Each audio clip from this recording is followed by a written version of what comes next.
Welcome to another video. हा video खूप महत्त्वाचा आहे, कारण की या व्हिडिओमध्ये आपण शिक्षक भरती 2025-26 मध्ये काही उमेदवार भरती प्रक्रियेमधून बाहेर सुद्धा जाऊ शकतात। कोणते असे उमेदवार आहेत किंवा कोणत्या उमेदवारांना सध्या स्थितीमध्ये चिंता करण्याची आवश्यकता आहे, कारण की शिक्षक भरती 2025-26 मधून हे उमेदवार बाहेर सुद्धा जाऊ शकतात। काही असे उमेदवार आहेत जे ऑलरेडी बाहेर गेलेले आहेत आणि काही असे उमेदवार जे येणाऱ्या काळामध्ये बाहेर जाऊ शकतात।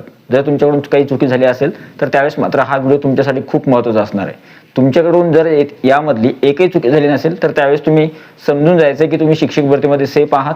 त्यावेळेस तुम्हाला कोणत्याही प्रकारचं टेन्शन घ्यायची गरज राहणार नाही। व्हिडिओ जो आहे खूप महत्त्वाचा आहे, सर्व चुका सांगणार आहे किंवा सर्व गोष्टी सांगणार आहे। व्हिडिओ आवडला तर व्हिडिओला लाईक करा, तुम्ही चॅनलवर नवीन असाल तर चॅनलला सबस्क्राईब करा, साईडचं notification bell all over set करा, जेणेकरून तुमच्याकडून कोणत्याही प्रकारचं नोटिफिकेशन मिस होणार नाही। Telegram channel, WhatsApp channel link डिस्क्रिप्शनमध्ये आहे, त्यांना सुद्धा तुम्ही जॉईन करू शकता किंवा सबस्क्राईब करू शकता। तर चला सुरू करूया आजचा व्हिडिओ। सगळ्यात अगोदर पहिली महत्त्वाची गोष्ट म्हणजे शिक्षक भरती 2025-26 मधून जे आहे काही उमेदवार खरोखर बाहेर जाणार आहे। आता ते कोणते उमेदवार आहे ते खूप महत्त्वाचं आहे।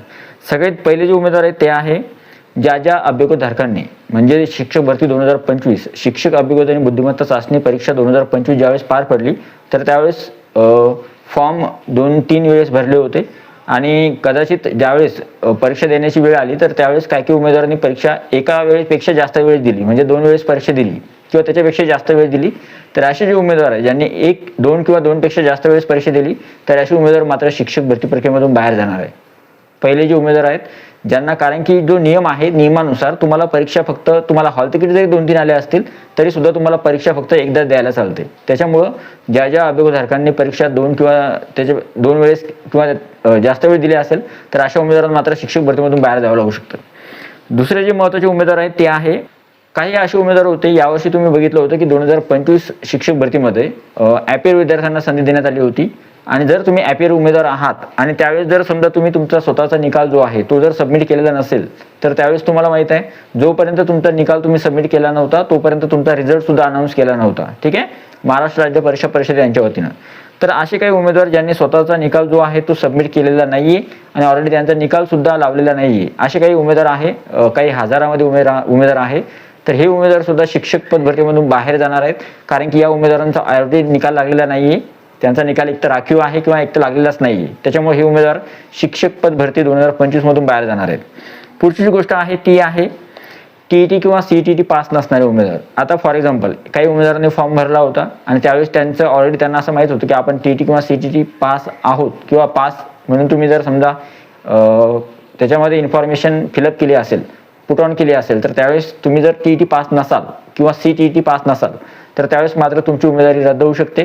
कारण की अगोदरच्या फॉर्ममध्ये तुम्ही टीईटी परीक्षा उत्तीर्ण दाखवली आणि नंतर पवित्र पोर्टलला रजिस्ट्रेशन करताना तुम्ही टीईटी परीक्षा उत्तीर्ण दाखवताय, त्याच्यामध्ये जर समजा काही फरक आढळला तर त्यावेळेस मात्र तुमची उमेदवारी रद्द होऊ शकते। तिसरी जी महत्त्वाची गोष्ट आहे ती आहे अंतिम वर्षात फेल झालेले उमेदवार। आता इथे बघा, ज्या ॲपियर विद्यार्थ्यांना संधी देण्यात आली होती तर त्यापैकी काही उमेदवार जे आहेत जे परीक्षेमध्ये अंतिम वर्षामध्ये फेल झाले किंवा ज्यांचा रिझल्ट नापास आला किंवा जे उत्तीर्ण होऊ शकले नाही काय कारणास्तव, तर अशा उमेदवारांना जे आहे शिक्षक भरतीमधून हे उमेदवार सुद्धा जे आहेत बाहेर जाणार आहेत। पुढची जी महत्त्वाची गोष्ट आहे ती आहे, आता हे खूप महत्त्वाचं आहे, काही उमेदवार जे आहेत जवळपास शिक्षक भरती 2025-26 मध्ये लाखो उमेदवार समाविष्ट आहेत। आकडेवारी जर बघितली आपण तर 2,11,308 उमेदवारांनी या परीक्षेचा आवेदनपत्र किंवा फॉर्म भरला होता आणि त्यानंतर रजिस्ट्रेशन करणाऱ्या विद्यार्थ्यांची संख्या सुद्धा सांगणार आहे मी, पण त्याला वेळ आहे। पण तोपर्यंत जे विद्यार्थी सद्यस्थितीमध्ये शिक्षक भरतीमध्ये आहे ते 1 किंवा 2 लाखाचे किंवा 1.5 लाखाच्या आसपास आहे आणि या उमेदवारांनी जे आहे जर त्यांच्याजवळ योग्य किंवा आवश्यक कागदपत्र नसेल तर असे उमेदवार सुद्धा शिक्षक भरतीमधून बाहेर जाण्याची शक्यता आहे। पहिली महत्त्वाची गोष्ट म्हणजे तुम्ही टेट परीक्षेचा फॉर्म भरला, टेट एक्झामचा फॉर्म भरताना तुम्हाला काही गोष्टी विचारण्यात आल्या होत्या, त्याच गोष्टी तुम्हाला ॲज इट इज पवित्र पोर्टलवर भरायच्या होत्या रजिस्ट्रेशन करताना, त्या तुम्ही केल्या असतील व्यवस्थितपणे। आणि काही उमेदवार अजूनही तुमच्याजवळ जर व्यवस्थित कागदपत्र नसेल किंवा योग्य हवं असणारं कागदपत्र किंवा डॉक्युमेंट तुमच्याजवळ नसेल तर त्यावेळेस मात्र तुम्हाला त्या संदर्भात निर्णय घेण्याची खूप आवश्यकता आहे। जर तुम्ही एखाद्या डॉक्युमेंटला यस केलेलं आहे आणि ते डॉक्युमेंट तुमच्याजवळ नाही तर तुम्हाला ते डॉक्युमेंट दाखवावंच लागणार आहे डॉक्युमेंट व्हेरिफिकेशनच्या वेळेस, नाहीतर तुम्ही बाहेर पडणार। दुसरी महत्त्वाची गोष्ट, जर तुमच्या डॉक्युमेंटमध्ये काही इश्यू असेल, मिस्टेक असेल किंवा काही चुकी झाली असेल तर त्यावेळेस मात्र तुम्ही ती चुकी दुरुस्त करून घेऊ शकता। त्याच्यामध्ये स्पेलिंग मिस्टेक असेल किंवा नावामध्ये काही गडबड असेल किंवा काही ना काही कोणत्या ना कोणत्या ठिकाणी चुकी असेल तर ती चुकी तुम्ही जी आहे दुरुस्त करून घ्यायची आहे, जेणेकरून डॉक्युमेंट व्हेरिफिकेशनमध्ये तुम्हाला अडचण येणार नाही। तुमच्यापैकी काही असे उमेदवार आहेत का ज्यांच्या डॉक्युमेंटमध्ये चुकी झाली, त्यांनी कमेंट नक्की करा। ठीक आहे, पुढची गोष्ट आहे ती आहे, आता हे उमेदवार बाहेर जाऊ शकतात कोणती बघा, ज्या उमेदवारांनी खोटी माहिती सादर केली किंवा खोटी माहिती दिलेले उमेदवार जे आहेत ते सुद्धा बाहेर जाऊ शकतात. म्हणजे उदाहरणार्थ काही उमेदवार त्यांना आरक्षणाचा लाभ घ्यायचा आहे पण त्यांच्याजवळ कोणत्याही प्रकारचं आरक्षण नव्हतं आणि त्यांनी आरक्षणाला यस केलंय, त्यावेळेस मात्र जर तुम्ही खोटी माहिती सादर केलेली असेल तर त्यावेळेस सुद्धा मात्र तुम्हाला शिक्षक पद भरतीमधून बाहेर जावं लागू शकतं. पुढची गोष्ट आहे ती आहे, काही उमेदवार जे आहे त्यांच्याजवळ कागदपत्र तर आहे पण कागदपत्र विहित मुदतीमधले नाही आहेत. म्हणजे फॉर एक्झाम्पल मी सांगतो तुम्हाला, काही डॉक्युमेंटसाठी तुम्हाला तारीख देण्यात आलेली आहे. उदाहरणार्थ तुमचं कास्ट सर्टिफिकेट जे आहे तर ते टेट एक्झाम 2025 परीक्षा होण्यापूर्वीचं पाहिजे, ठीक आहे, किंवा त्याची शेवटची तारीख होती फॉर्म भरण्याची तिथपर्यंत तुमचं कास्ट सर्टिफिकेट चालू शकतं. आणि जर तुमचं कास्ट सर्टिफिकेट किंवा बाकीचे डॉक्युमेंट्स तुमचे त्या तारखेनंतरचे आहे तर ते मात्र विचारात घेतल्या जाणार नाही, ठीक आहे. फक्त काही उमेदवारांचे सोडून, उदाहरणार्थ समजा NCL चालते किंवा EWS प्रमाणपत्र जे आहे तेच फक्त चालतं. बाकीच्या उमेदवारांना तशा प्रकारची संधी दिलेली नाहीये, ते नंतरच्या तारखेमधलं चालणार नाही, ठीक आहे.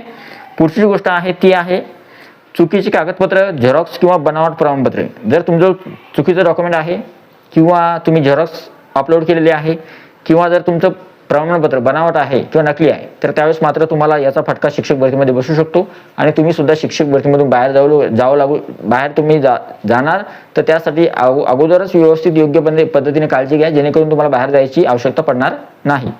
पुढची गोष्ट आहे ती आहे, काही उमेदवार जे आहेत, काही उमेदवारांनी काय केलंय, पवित्र पोर्टलचं रजिस्ट्रेशन सुरू असताना काही उमेदवारांनी नवीन माहिती ऍड करण्याचा प्रयत्न केला असेल. जर तुम्ही तुमच्या पद्धतीनं पवित्र पोर्टल साईटवर ज्यावेळेस रजिस्ट्रेशन सुरू झालं होतं तर त्यावेळेस तुम्ही जर काही माहिती नवीन पद्धतीने किंवा नवीन प्रकारे ऍड करण्याचा प्रयत्न केला असेल, TET परीक्षा अगोदर पास नो केलं होतं तुम्ही आणि आता यस करताय, इन्फॉर्मेशन फिलअप करताय, तर त्यावेळेस मात्र हे जे उमेदवार आहे, जे नवीन माहिती ऍड करणारे उमेदवार आहेत त्यांची सुद्धा कदाचित शिक्षक भरतीमधून बाहेर जावं लागू शकतं त्यांना, कारण की तुम्ही अगोदर जी इन्फॉर्मेशन फिलअप केली होती तीच इन्फॉर्मेशन कन्सिडर केल्या जाते आणि त्या रूलनुसार तुम्हाला तीच इन्फॉर्मेशन ठेवावी लागते जी तुम्ही टेट एक्झाम फॉर्ममध्ये फिलअप केली होती ती, ठीक आहे.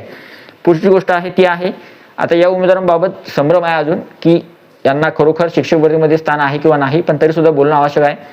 TET फ्रॉडमध्ये किंवा TET स्कॅममध्ये जे उमेदवार आले होते किंवा ज्यांचं नाव असेल तर त्या अशा उमेदवारांसाठी कोर्टानं काय निर्णय दिलाय, कोर्टानं जर त्यांना ग्रीन सिग्नल दिला असेल तर असे उमेदवार शिक्षक भरतीमध्ये इन असतील आणि जर कोर्टाने त्यांना ग्रीन सिग्नल दिला नसेल तर मात्र त्यांना सुद्धा शिक्षक पद भरतीमधून बाहेर जावं लागू शकतं.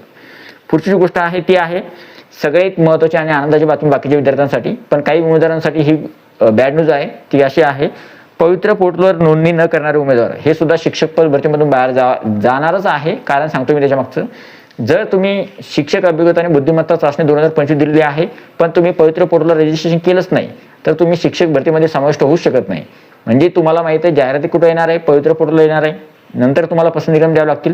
पण जर तुम्ही पवित्र पोर्टलवर रजिस्ट्रेशन करताना तुम्ही रजिस्ट्रेशनच केलं नाही, त्या प्रक्रियेमध्ये सहभागी झाले नाही, म्हणजे ज्या अभियोगधारकांनी स्वतःचं रजिस्ट्रेशन पवित्र पोर्टलवर केलं नाही हे उमेदवार 100% पद भरतीमधून जे आहेत बाहेर पडलेले आहेत. उदाहरणार्थ असे किती उमेदवार आहेत, जवळपास 30-40 हजार उमेदवार जे आहेत ज्यांनी रजिस्ट्रेशनच केलं नाही असे उमेदवार शिक्षक पद भरतीमधून बाहेर पडलेले आहे 2025 मध्ये. त्याच्यामुळे आता जी आकडेवारी आहे त्यानुसार फक्त 1,70,000च्या आसपास ज्या उमेदवारांनी रजिस्ट्रेशन केलेलं आहे पवित्र पोर्टलवर, ठीक आहे.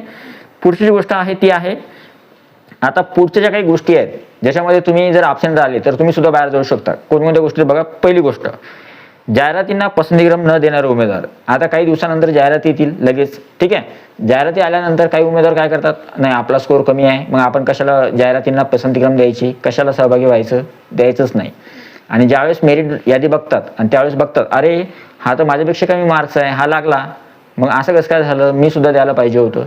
तर त्यावेळेस तुम्ही पश्चाताप करण्यापेक्षा आत्ताच तुम्ही सद्यस्थितीमध्ये तुमचे मार्क कितीही असले, तुमचे मार्क्स 10, 15, 20, 25, 23, 25, 28, 30 मार्क जरी असले तरी सुद्धा रजिस्ट्रेशन करा. कारण की त्याच्या मागचं एक प्रमुख कारण सांगतो, मागच्या पद भरतीमध्ये काही असे उमेदवार लागलेले आहे ज्यांचा स्कोर 28 आहे, ज्यांचा स्कोर 65 आहे, ज्यांचा स्कोर 95 आहे किंवा ज्यांचा स्कोर 80 आहे, ज्यांचा स्कोर 75 आहे, असे उमेदवार सुद्धा लागलेले आहे. त्याच्यामुळे होप ठेवायला काही हरकत नाही. फक्त 1 दिवसाचा कालावधी जातो किंवा काही घंटे जातात आपले. फक्त तुम्हाला पवित्र पोर्टलवर ज्या जाहिराती आलेल्या असतात त्यांना फक्त पसंतीक्रम द्यावे लागतात आणि लॉगआउट करावं लागतं. तर पसंतीक्रम नक्की द्या. तर जाहिरातींना पसंतीक्रम जर तुम्ही दिले नाही तर त्यावेळेस सुद्धा तुम्ही शिक्षक भरतीमधून बाहेर जाऊ शकता, ठीक आहे. त्याच्यामुळे नक्की द्यायचे तुम्हाला पसंतीक्रम. पुढची गोष्ट आहे ती आहे, कागदपत्रे पडताळणीसाठी गैरहजर राहणारे उमेदवार किंवा चुकीचे कागदपत्र सादर करणारे उमेदवार.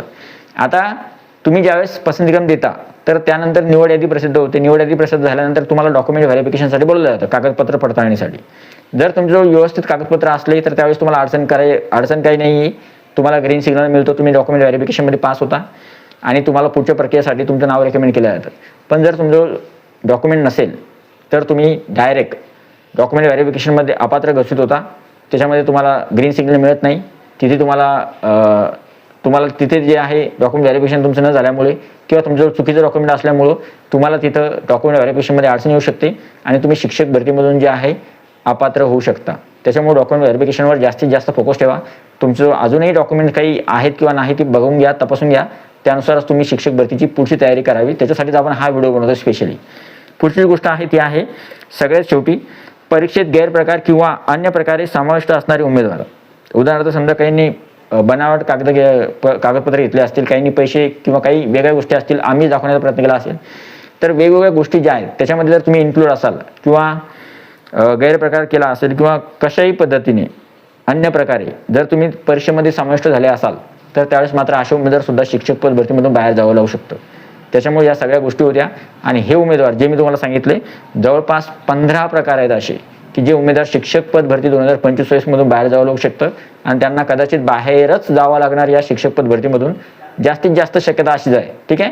काही उमेदवार जर त्यांच्याजवळ असतील व्यवस्थित डॉक्युमेंट्स, तुम्ही परीक्षा योग्य पद्धतीने दिली आहे, एकाच वेळेस दिली आहे, तुमचा निकाल घोषित झाला आहे, तुम्ही डॉक्युमेंट्स तुमचं व्यवस्थित होते, तुम्ही रजिस्ट्रेशनसुद्धा केलं आहे, तुम्ही जाहिरातींना सुद्धा पसंतीक्रम दिले, तुमची निवड यादीसुद्धा सुद्धा नाव आलं, तुमचं डॉक्युमेंट व्हेरिफिकेशनसुद्धा झालं, त्याच्यामध्ये सुद्धा तुमचं नाव योग्य पद्धतीनं तुमची चाचणी झाली किंवा सगळ्या गोष्टी झाल्या आणि तुमच्या कोणत्याही प्रकारामध्ये अडचण आली नाही तर त्यावेळेस तुम्ही शिक्षक म्हणून सुद्धा निवड होणार, एवढं सुद्धा निश्चित सांगतो. ठीक आहे. त्याच्यामुळे हा व्हिडिओ कसा वाटला, व्हिडिओ आवडला तर व्हिडिओला लाईक करा, तुम्ही चॅनलवर नवीन असाल तर चॅनलला सबस्क्राईब करा. हा जो व्हिडिओ आहे इतर अभियोगधारकापर्यंत नक्की पोहोचवा, कारण की त्यांना सुद्धा कळायला पाहिजे की कोणते उमेदवार शिक्षक पद भरतीमधून बाहेर जाणार आहे. आणि सगळ्यात महत्त्वाची गोष्ट सांगतो, हे जे उमेदवार आहेत जे तुम्हाला कमी वाटत आहेत पण यांची संख्या भरपूर असणार आहे, हजारोमध्ये उमेदवार आहेत ज्यांच्या या सगळ्या समस्या आहेत.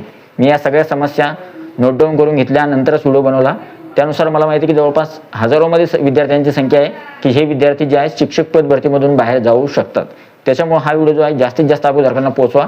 आणि तुम्ही बघा कॉम्पिटिशन ॲक्च्युली कमी होते. जर बाकीच्या विद्यार्थ्यांनी जर विचार केला तर हे जर उमेदवार बाहेर गेले तर ॲटोमॅटिकली जी कॉम्पिटिशन राहणार ती कमी विद्यार्थ्यांमध्ये राहणार आहे. त्याच्यामुळे शिक्षक भरतीसाठी बाकीच्या उमेदवारांसाठी हा फायदा आहे, पण जे उमेदवार बाहेर जाणार त्यांच्यासाठी मात्र हे नुकसान असणार आहे. व्हिडिओ आवडला तर व्हिडिओला लाईक करा, तुम्ही चॅनलवर नवीन असाल तर चॅनलला सबस्क्राईब करा आणि आजच आपले डॉक्युमेंट्स किंवा बाकीच्या गोष्टी ज्या आहेत तपासून बघा. आवडला तर सबस्क्राईब करा, व्हिडिओला लाईक करा, जास्तीत जास्त हाईप करा आणि तुम्ही चॅनलवर नवीन असाल तर अशाच प्रकारच्या शिक्षक भरती संदर्भात माहितीसाठी चॅनलला सबस्क्राईब करा. भेटूया पुढच्या व्हिडिओमध्ये. तोपर्यंत व्हिडिओ बघितल्याबद्दल thank you so much. Take care. Bye bye.